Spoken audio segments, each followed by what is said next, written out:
to start? Would you like to say something? Would you like to start? I'm just here to... Thank you very much. The 8,362nd meeting of the Security Council is called to order.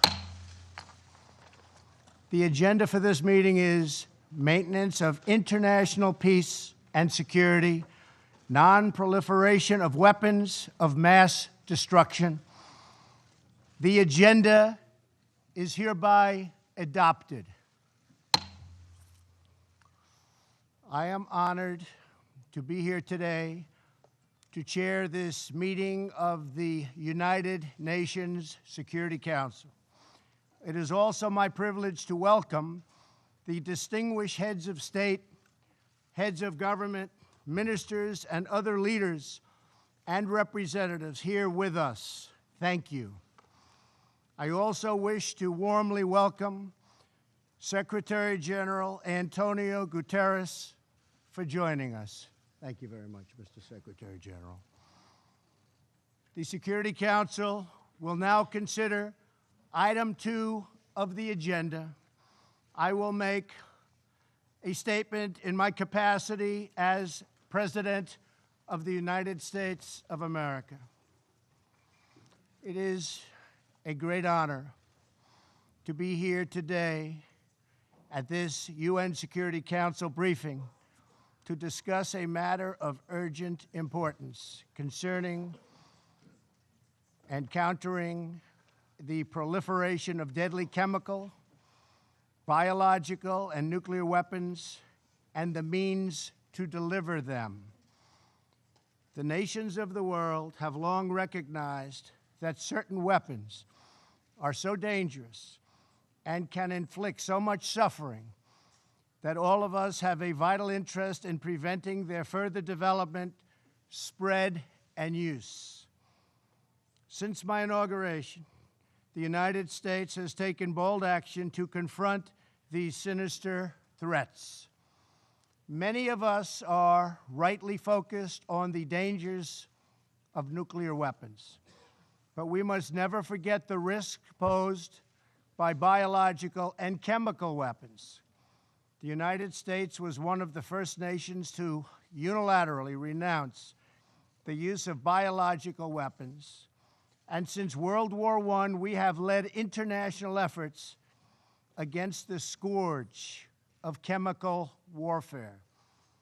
Most recently in Syria, we have twice imposed severe consequences on the Assad regime for using chemical weapons against innocent civilians. I want to thank Prime Minister May and President Macron for their country's close partnership in those efforts last April. The Syrian regime's butchery is enabled by Russia and Iran. The Iranian regime exports violence, terror, and turmoil.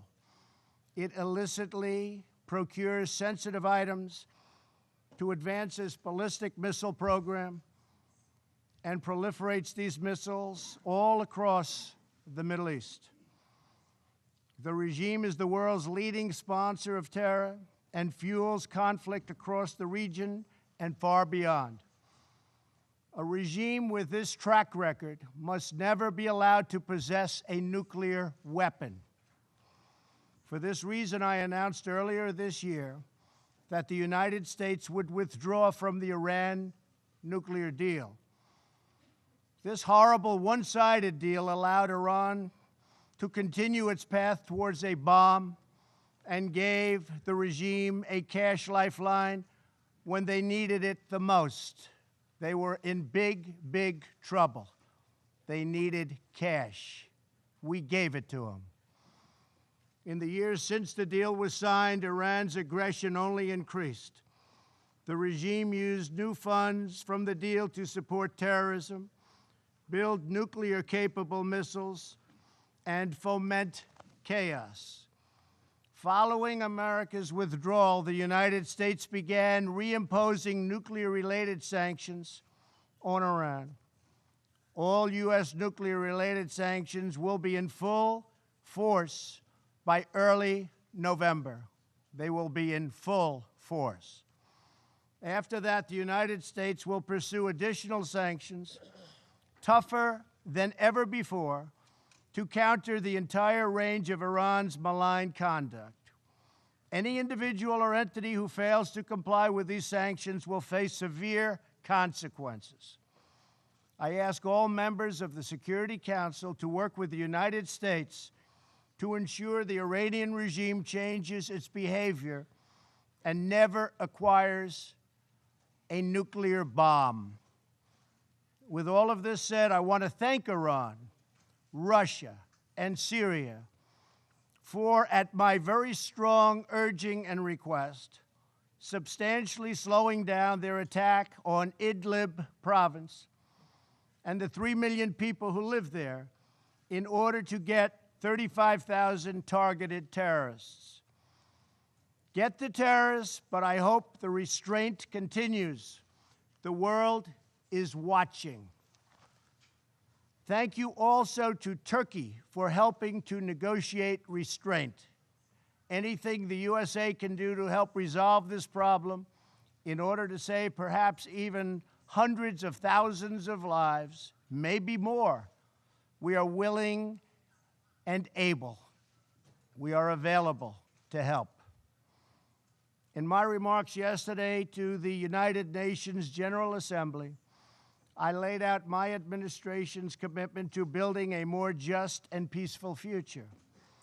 Regrettably, we found that China has been attempting to interfere in our upcoming 2018 election, coming up in November, against my administration. They do not want me or us to win because I am the first president ever to challenge China on trade. And we are winning on trade. We are winning at every level.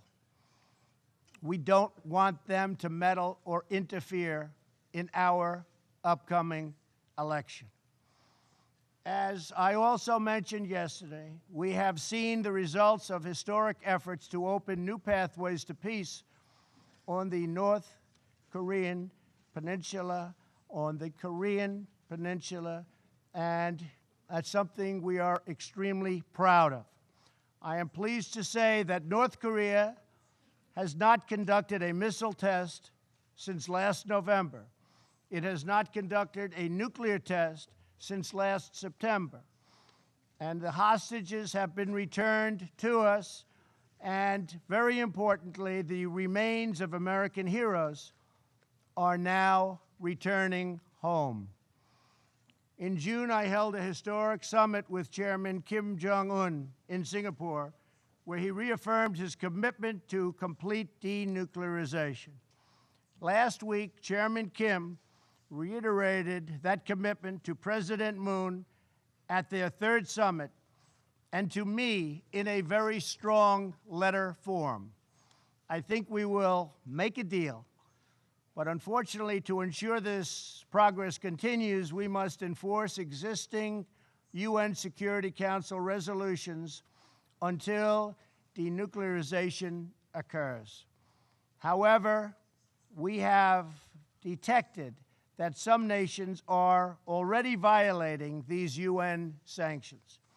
This includes illegal ship-to-ship transfers, which must end immediately. The safety of the Korean Peninsula, the region, and the world depends on full compliance with UN Security Council resolutions. Very, very important. But most importantly, I believe that Chairman Kim Jong-un, a man I have gotten to know and like, wants peace and prosperity for North Korea. Many things are happening behind the scenes, away from the media, which nobody knows. But they are happening nevertheless, and they are happening in a very positive way. So I think you will have some very good news coming from North Korea in the coming months and years. I also very much appreciate what President Moon of South Korea had to say about me last night in television interviews, working with President Moon has been my great honor. And likewise, working with President Xi of China and Prime Minister Abe of Japan has been a pleasure and an honor. Each of us follows in the footsteps of countless world leaders, diplomats, and public servants who came here to the United Nations with the same noble goal: to build a future worthy of the patriots, true patriots, who sacrificed their lives for our nation and for our future. To be successful, we need a commitment of every nation represented in this chamber. Acting together, we can replace the horrors of war with the blessings of safety and the beautiful promise of peace. Thank you very much. I now resume my function as President of the Security Council and give the floor to the President of France.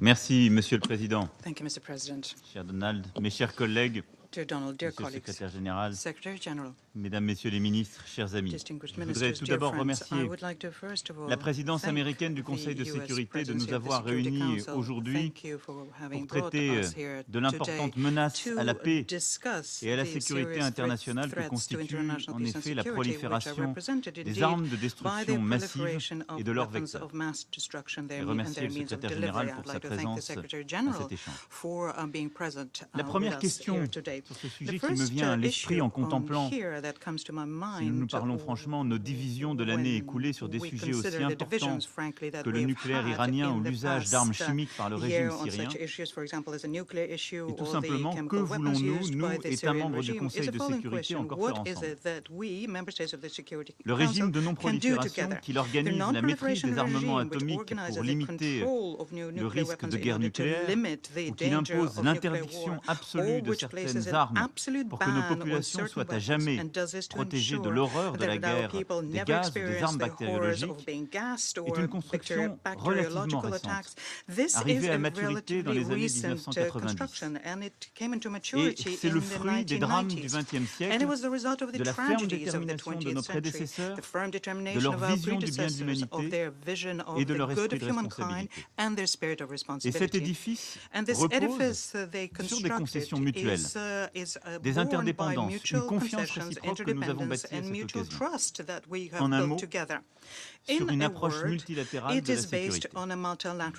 sécurité. Notre responsabilité, je le crois profondément aujourd'hui, ce que nous devons à ceux qui nous ont précédés comme aux populations dont nous avons la charge, c'est de préserver et de renforcer ce régime à un moment où il est profondément mis à l'épreuve. Les États membres du Conseil doivent être exemplaires à cet égard et à mes yeux, sur ce sujet et sans doute encore plus qu'un autre, être unis. Nous l'avons été de façon remarquable sur la question de la Corée du Nord. La dernière fois en décembre 2017 avec la résolution 2397. La gestion de cette crise, le président des États-Unis d'Amérique vient de le rappeler, connaît aujourd'hui une nouvelle étape. Grâce à son initiative de dialoguer directement avec le président du Parti du travail de Corée. Et la France salue et soutient ces efforts, ainsi que ceux menés par la Corée du Sud que vous avez rappelés. À aucun moment, le Conseil de sécurité ne doit perdre de vue que la Corée du Nord continue de représenter une menace nucléaire et balistique pour la région et pour le monde. La France attend du régime de Pyongyang des gestes concrets, démontrant sa volonté réelle de s'engager dans un processus de démantèlement de son programme nucléaire et balistique de façon complète, vérifiable et irréversible. Dans l'attente de ces gestes, le dialogue doit s'accompagner d'une application rigoureuse des sanctions décidées par ce Conseil. Et là, nous sommes unis. Nous l'étions sur la question de l'Iran avec la résolution 2231, mais c'était en 2015.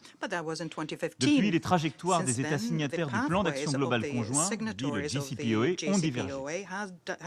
Pourtant, je le redis ici, nous conservons tous autour de cette table, j'en suis convaincu, le même objectif. Empêcher l'Iran de se doter de l'arme nucléaire et garantir par un strict contrôle international la finalité pacifique de son programme. Le JCPOA est imparfait, mais il est un pas déterminant dans cette direction.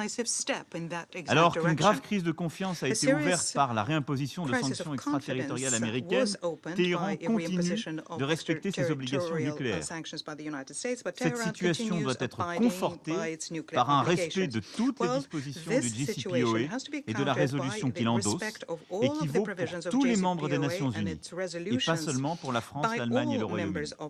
Nous devons aussi aller plus loin que le cadre actuel. Je l'ai déjà dit ici même il y a un an. C'est pourquoi je partage les finalités qui ont été rappelées par le président des États-Unis d'Amérique, même si nous pouvons diverger sur la méthode quant au JCPOA. Je considère pour ma part que nous devons bâtir ensemble une stratégie de long terme pour la gestion de cette crise qui ne peut se réduire à une politique de sanctions et de containment. Les bases d'une nouvelle négociation doivent être posées sur, d'une part, l'encadrement du nucléaire iranien au-delà de 2025-2030, complément indispensable à ce qui avait été obtenu en 2015, sur la question de l'augmentation par l'Iran de la portée et de la précision de son arsenal de missiles et donc l'encadrement de son activité balistique.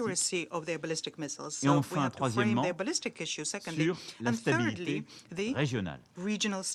Ce sont l'ensemble de ces sujets qui peuvent constituer une action utile de la communauté internationale pour réduire les risques de la région et réussir à obtenir la finalité que nous poursuivons tous, que jamais l'Iran ne se dote de l'arme nucléaire.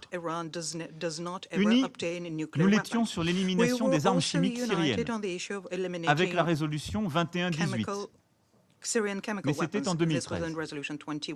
Depuis, les menaces pour la crédibilité de la norme d'interdiction se sont accumulées. La réapparition des armes chimiques lors des offensives du régime syrien, alors que Damas avait adhéré à la convention d'interdiction et déclaré son programme, n'a pas rencontré la détermination nécessaire de ce Conseil. Daesh a, lui, utilisé ces armes en Syrie et en Irak. En février 2017, en Malaisie, un membre de la famille dirigeante nord-coréenne a été assassiné à l'aide d'un agent neurotoxique puissant, le VX. Et cette année, c'est sur le territoire du Royaume-Uni et donc de l'Union européenne qu'un autre agent neurotoxique a été employé, tuant une personne et en blessant 4 autres. La France rappelle ici qu'elle partage l'analyse britannique selon laquelle il n'y a pas d'autre explication plausible que celle de la responsabilité de la Russie et appelle cette dernière à prendre toutes les mesures nécessaires pour faire cesser cette menace. La France a lancé le 23 janvier 2018 un partenariat international contre l'impunité de l'utilisation d'armes chimiques que tous les États sont invités à rejoindre. Elle a dû agir également, et je veux ici remercier le président Trump et la première ministre May, en lien donc avec les États-Unis et le Royaume-Uni, contre les capacités chimiques syriennes. Elle œuvre au renforcement de l'Organisation pour l'interdiction des armes chimiques par la mise en place d'un nouveau mécanisme d'enquête et d'attribution, qui est indispensable. Monsieur le Président, la France travaillera inlassablement à l'unité de ce Conseil sur les questions de non-prolifération. Nous devons rester unis, car ces dernières années, à chaque fois que nous avions brisé l'Union, c'est aux dépens de nos principes et de notre efficacité collective. C'est une condition de notre légitimité en tant que membre permanent et non permanent. Nous devons l'être aussi parce que la dissémination des technologies porte en germe de nouvelles menaces à la paix nous concerne directement. Le développement de missiles intercontinentaux par la Corée du Nord doit nous interroger. Jusqu'à présent, seuls quelques États disposaient de ces puissants armements, ce qui leur imposait une responsabilité particulière. À l'avenir, si un contrôle suffisant n'est pas assuré par tous, et si la Corée du Nord prolifère, combien de pays en disposent? Au Moyen-Orient, l'assistance balistique apportée au Hezbollah et aux Houthis constitue un développement nouveau capabilities is a new and alarming Elle doit development. cesser It has to avant que ces stop entités ne déstabilisent plus before gravement they une further région sous tension. destabilize a region which is La already lutte contre tense. Daesh Fighting a Daesh confirmé l'intérêt des groupes confirmed terroristes pour that les the armes de terrorist destruction groups are massive. interested in the weapons of La mass menace d'un destruction. terrorisme The nucléaire threat of ou radiologique nuclear or n'a pas radiological disparu, terrorism has en not dépit du disappeared, leadership dont ont fait despite the preuve les leadership États-Unis dans ce domaine that has been shown avec by les the United sommets States sur here la sécurité with nucléaire. the summit conducted on nuclear La security. France appelle à la France poursuite de la calls coopération that we internationale continue plus que jamais nécessaire. international cooperation here. It's Monsieur le Président, more necessary now than la ever. France Mr. continuera de President, respecter we will strictement ses continue engagements strictly au abiding titre du by régime our international commitments de under the non-prolifération international et à non-proliferation renforcer les regime, and will différentes continue institutions qui en forment strengthening l'ossature. the various institutions Elle which form its continuera en backbone. particulier In particular, de we soutenir will les efforts des continue to Nations support Unies the efforts et de ses made by the experts United Nations and et its experts, portera les and enjeux will de la bring lutte contre la the issue prolifération of nucléaire, combating chimique, nuclear, chemical, biologique et biological, balistique and ballistic lors de sa présidence du proliferation G7 en during our 2019. presidency of G7 in Et j'en appelle pour 2019. cela And for à notre this, unité I et call notre esprit de for our responsabilité. unity and the Car spirit ce of régime responsibility, de because the non-prolifération non-proliferation est la regime colonne vertébrale is the de backbone notre système de sécurité collective. our system of Nous l'avons collective bâti security. décennie après décennie. We kept building it decade after Il est decade. encore jeune. It's still Il young. requiert notre It mobilisation, requires our notre esprit de mobilization, responsabilité our spirit of et notre responsibility, unité. and our Je unity. vous remercie. I thank you. I thank the President of France for his statement. Thank you very much. I now call on the President of Poland. Thank you. Thank you very much. Distinguished Mr. President, distinguished Mr. Secretary General, Excellencies, Heads of the States, Prime Ministers, Ministers, ladies and gentlemen, the current security situation is not encouraging. Tensions at the global and regional level threaten the existing international order, including non-proliferation and arms control regimes. In fact, we have been witnessing their progressive decomposition. They have been regularly challenged by non-state actors, but what is of even more concern, they are also being undermined by individual states. Before I address the problem of nuclear weapons, I first would like to draw your attention to another type of weapons of mass destruction that made their way back to the top of the global agenda. I'm referring to chemical weapons. Let me be clear. Every use of a chemical weapon is a crime. It does not matter whether it's used on a mass scale by undemocratic regimes against their own people to secure their power, or it's used in a state terrorist manner against individuals abroad on whom a certain state wants to take revenge. And if it is a crime, it means that the principal obligation of the international community is defined by the rule-based order. Criminals must be brought to justice. No single act of use of the chemical weapon can be left unanswered, since it undermines not only the basic sense of justice, but also leads to the erosion of the non-proliferation and disarmament regimes, and in consequence threatens the security of all of us. Brutal attacks, directed mostly against civilians, all have the same aim: to intimidate the international community. The community of the UN cannot accept such methods. Our inaction will only encourage perpetrators. I hope that the finalization of the new EU sanction mechanism, completed in the framework of the Organization for the Prohibition of Chemical Weapons, will allow us to exercise appropriate pressure on current and future perpetrators, as well as deter them from these unacceptable actions. We all hoped to have chemical weapons effectively banned by the Chemical Weapons Convention. We must stand firmly behind our own rules and norms, which are the pillars of the international order. In this context, let me mention that, as in the previous years, Poland will introduce in the United Nations General Assembly a draft resolution on the implementation of the Chemical Weapons Convention. It is of great importance to preserve the integrity of this regime. Therefore, we call on all member states to ensure a strong, clear, and united message of support of the whole international community for the integrity of the Chemical Weapons Convention and the efforts of the Organization for the Prohibition of the Chemical Weapons. The second issue I would like to highlight is the proliferation of nuclear weapons. Permit me to make 3 points regarding this matter. Firstly, we all know that nuclear weapons cannot be brought on the free market. Therefore, every act of proliferation of these weapons is a failure of both the international community and the rule-based world order. And we must remember that it always involves not only the state that develops nuclear capacity, but also those who provide it with means to achieve it, namely technology, materials, and resources. It's of utmost importance for every agreement that aims at controlling nuclear programs to guarantee that they are used solely for peaceful purposes. We have an obligation to evaluate those agreements against the purposes and to act accordingly. We should not turn our heads back from those who act against the Non-Proliferation Treaty by providing means to develop nuclear weapon capacity or assist in other ways in developing it. Good and effective export controls mechanism should be upheld by all countries involved in nuclear, chemical, and biological trade for peaceful purposes in order to maintain the appropriate control level of dual-use goods and to make non-proliferation effort more effective. In this regard, we welcome the International Atomic Energy Agency's effort to strictly monitor and verify Iran's commitments.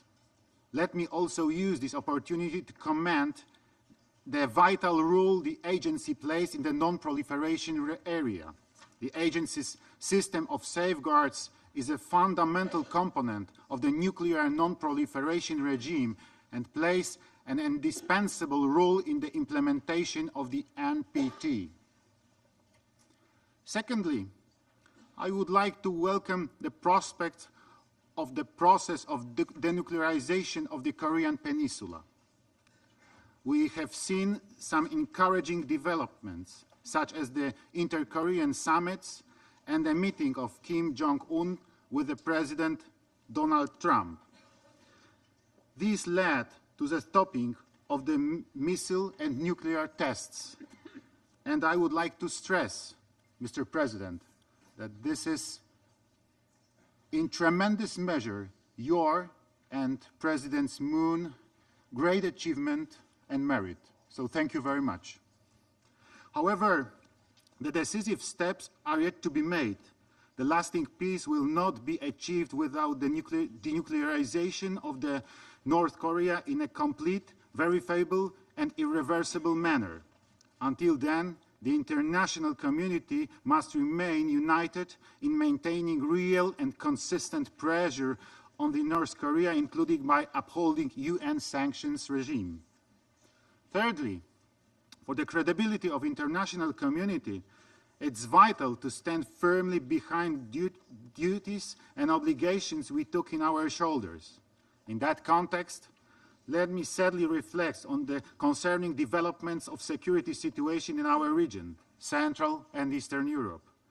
Only in the last few years, we have witnessed the clear breach of the Budapest Memorandum that guaranteed territorial integrity of Ukraine in exchange of its peaceful and voluntary denuclearization. We have also heard about the use of nuclear weapons to end conventional conflicts. Equally alarming was the deployment of a dual-capable means of delivery close to our borders. All these actions have significantly contributed to the deterioration of the security environment. Ladies and gentlemen, what should be our response to the challenges I have just listed? First, the full and firm implementation of the well-established and widely recognized treaties and norms of the international law. Second, support and full confidence for the work of international mechanisms responsible for preventing of the use of weapons of mass destruction. Finally, proactive and constructive engagement in initiatives which aim at fighting with proliferation efforts and promoting transparency and verification. In 2018, my country assumed the chairmanship of the second preparatory committee for the 2020 review conference of the Treaty on the Non-Proliferation of Nuclear Weapons and chaired the Hague Code of Conduct against ballistic missile proliferation. Our efforts have been focused on strengthening these regimes, their universalization, securing the widespread and credible verification mechanism, implementation of good practices, as well as tightening the international cooperation. These actions constitute long-term objectives of the Polish security policy. In conclusion, let me stress once again that non-proliferation is a collective effort to uphold the security architecture which we have built for decades and to prevent the nightmares recurring uses of weapons of mass destruction. We need full commitment of all of us, without any exception, to observe all norms and obligations in this field. Thank you very much. Thank you very much, Mr. President. And I now give the floor to the President of Equatorial Guinea. Please. Thank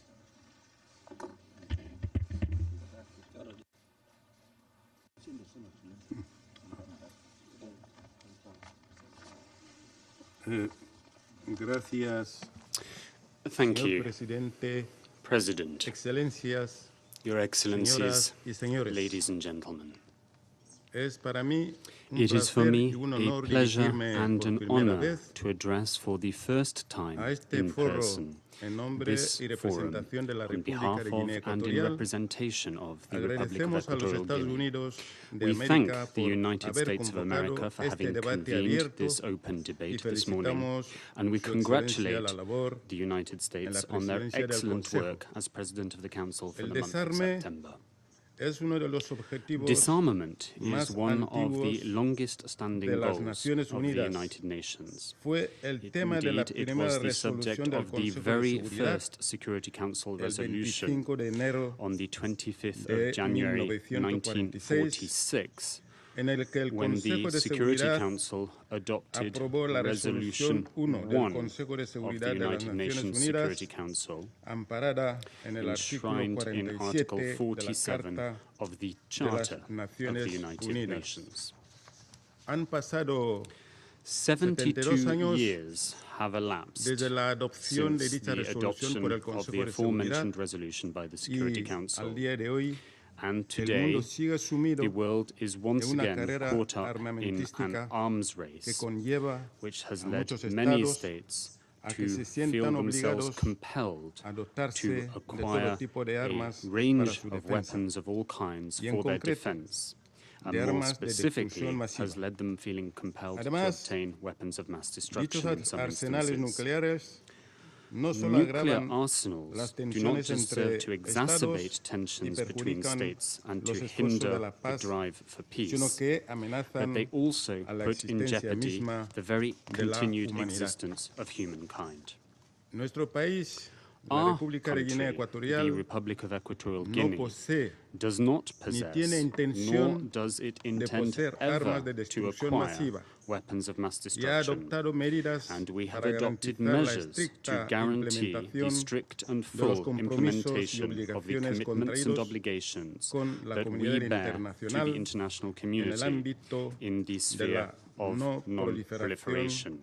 adhiriéndose We have al ratified Tratado the de African África Treaty for para the el establishment establecimiento de of a una zona nuclear libre weapon-free zone in our de continent, armas a nucleares. treaty La that is promoción del better known desarme as the Treaty of nuclear Lindamba.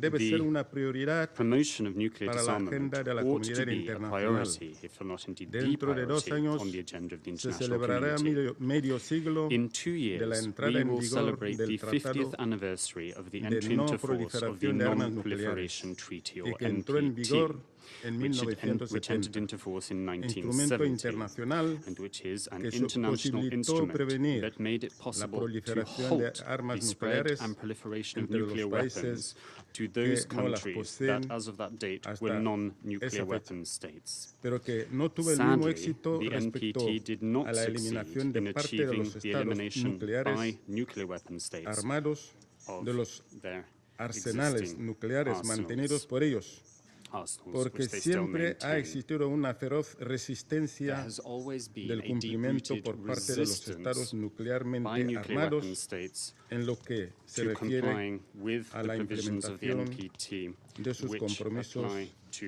de the desarme implementation nuclear. of nuclear disarmament.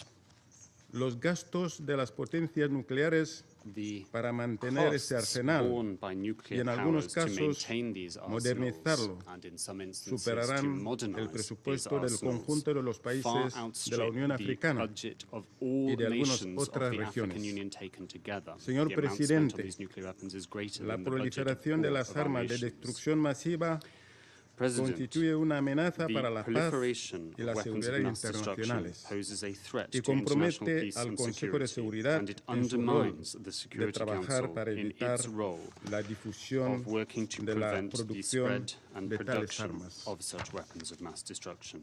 Para contrarrestar To la counter proliferación the y el proliferation uso de las and armas de use destrucción of masiva, weapons of mass es destruction, fundamental it is vital la to implementación pursue the y el implementation cumplimiento of and de los compliance tratados with internacionales those international para la treaties no related to proliferación. non-proliferation, La resolución as well as to 1540 ensure implementation de of and compliance 2004 with Security del Council Consejo de Resolution Seguridad, 1540 el of apoyo a la 2004. iniciativa de There seguridad is also contra la need to lend proliferación, support to the el apoyo a Proliferation la Security iniciativa global Initiative, para to the combatir el Global terrorismo Initiative to nuclear. combat nuclear La terrorism.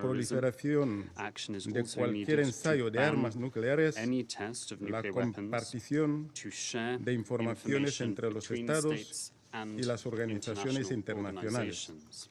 así como aplicar There is sistemas also de an control urgent and pressing conjunto need to de implement verificación, systems of joint inspección y verification, supervisión de las inspection, and armas oversight y plantas de for investigación de este arsenals tipo and de research armas facilities por of la this type Oficina de of las weapons, Naciones and such Unidas verification should be para el undertaken desarme, by the United en Nations Office colaboración for con la Disarmament Organización Affairs in Internacional de partnership Energía with the Atómica, International Atomic lo Energy que también Agency.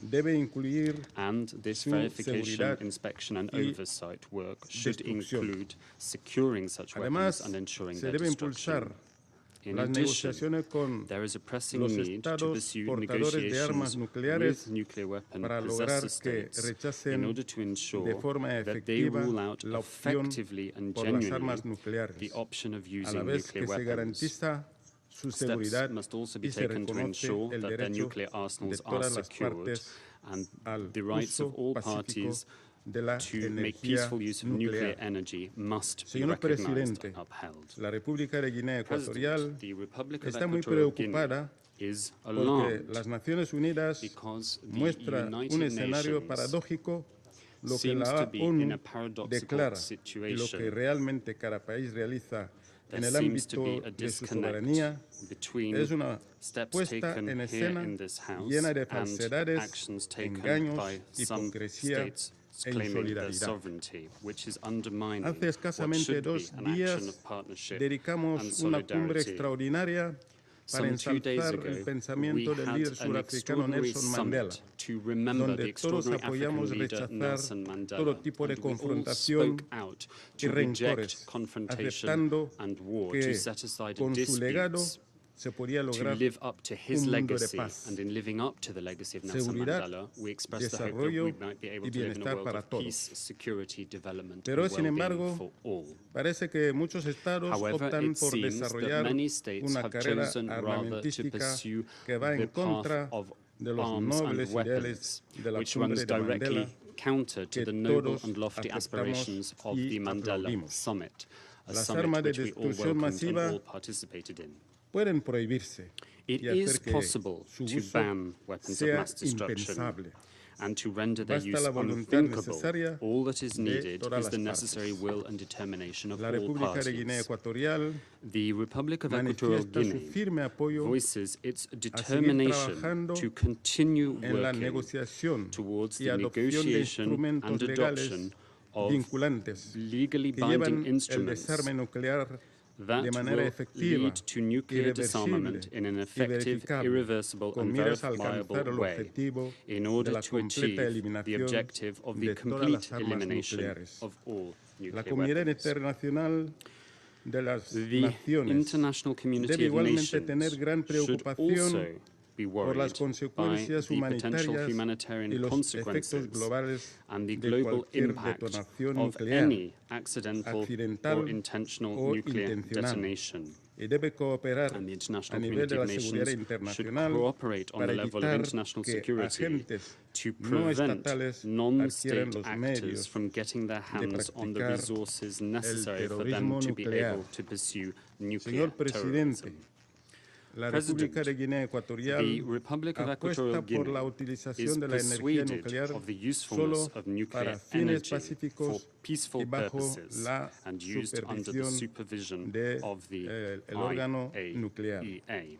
Concluyo mi intervención I de conclude que Guinea this Ecuatorial statement delivered on behalf of the señalando Republic que of Equatorial Guinea en by nuestra sharing with you región that de in África our no region, existe our continent, ni se han Africa, utilizado there jamás are not, armas nor de have there ever been destrucción used masiva. weapons of mass Lo que sí destruction. supone para nosotros las armas de destrucción What masiva has caused son el tráfico ilegal enormous loss of de las life and armas, bloodshed el in our terrorismo continent y is los the trafficking in conflictos weapons, que terrorism, conoce and the nuestro conflicts that continente. have racked and Es left a por ello stain on our que continent. surge la necesidad For this de region, apoyar a la Unión I would Africana urgently request en you su to support the iniciativa African Union y deseo in de obtener its la noble financiación para objective las misiones de paz of lideradas por África. financing for según qué peacekeeping casos. operations led by the Apelo African vivamente a Union los on a miembros de case-by-case este Consejo de basis. I Seguridad appeal directly to the members of the para que Security dicho Council, apoyo asking them to sea lend their materializado, support for a financing ya que, mechanism for al peace fin and y al security cabo, operations led under contribuiría mandates of the Security a la paz Council, given that so y doing seguridad would contribute internacionales, to international peace and security, principalmente which is the el principal objetivo goal of de this este august Consejo de body, Seguridad the de las Security Naciones Council Unidas. of the United Muchas Nations. gracias. Thank you very much. Thank you very much, Mr. President. I now give the floor to the President of Bolivia. Thank you. El presidente de Estados Unidos, el President of hermano the Antonio United States Gutiérrez, of secretario America, general de las my Naciones brother Unidas, Antonio Guterres, Secretary General hermanos of the United presidentes, Nations, hermanos y hermanos fellow del presidents, Consejo de Seguridad. brothers and sisters of the La Security presidencia del Council. Consejo de Seguridad The ha presidency convocado of the a sus Security miembros Council a debatir has convened the acerca de members la of this no body to a proliferación discussion de on armas the de destrucción non-proliferation masiva. of weapons of mass destruction. Bolivia es parte de esa Bolivia región hails from a declarada region which has been duly libre declared de armas nucleares nuclear desde hace más weapon-free de medio for siglo. more than half a century. Por ello, For this debo reason, recordar I el think artículo I am in a número position 1 to del recall Tratado sobre Prohibición de Article Armas number 1 Nucleares.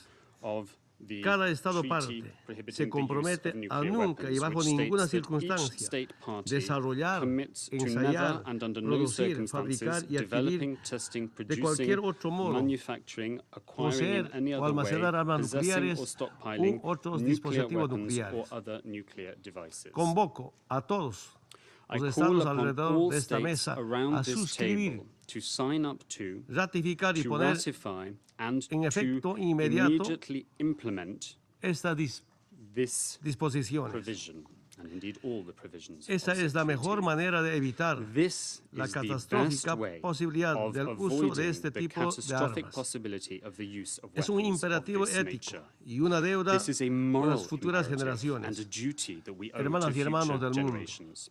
Brothers Los and Estados sisters of the miembros del world, sistema de Naciones the member Unidas states of estamos the obligados a United cumplir con los Nations are postulados obliged esenciales to comply de la with the Carta de core purposes and principles of the 1945, Charter of 1945. sobre todo Above el all, de resolver we are las obliged controversias to internacionales abide by the mediante el principle of uso resolving de international mecanismos de disputes solución through the pacífica. use of peaceful En settlement ninguno mechanisms. de estos None cabe el uso of de these armas mechanisms de ningún tipo. presupposes the use Al of weapons contrario, of any es la kind. Quite the negociación contrary.